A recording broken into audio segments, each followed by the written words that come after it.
Qu'est-ce que le financement participatif, mieux connu sous le nom de crowdfunding en anglais?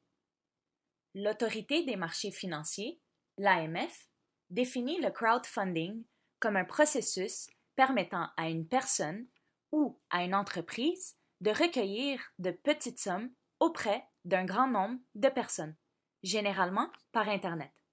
En d'autres mots, c'est une façon de financer un projet en faisant appel à un grand nombre de personnes par l'intermédiaire de plateformes web. L'objectif est de réunir des fonds suffisants pour réaliser un projet précis. Vous avez sûrement déjà entendu le célèbre proverbe "L'union fait la force". Eh bien, c'est sur ce principe que le crowdfunding s'appuie. Cynthia a une idée innovante. Toutefois, la banque refuse de lui accorder un prêt, considérant qu'il représente un risque trop élevé. Cynthia se sent désespérée à l'idée de ne pas pouvoir achever son projet qui lui tient à cœur, faute de moyens financiers suffisants. Une solution alternative au prêt bancaire s'offre à elle, le crowdfunding.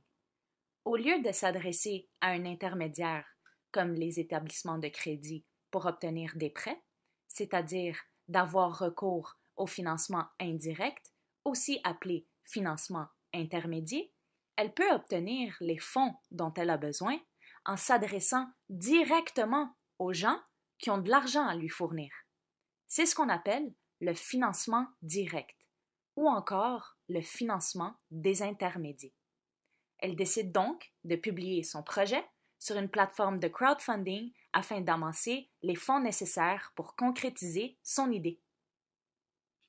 Il serait faux de croire que l'économie de partage ou de collaboration est née du numérique. Ces valeurs sont imbriquées historiquement partout dans le monde, bien avant l'avènement d'Internet. En effet, la Statue de la Liberté en est le parfait exemple. C'est le fruit du crowdfunding franco-américain. Environ 120 000 contributeurs ont participé au financement de celle-ci.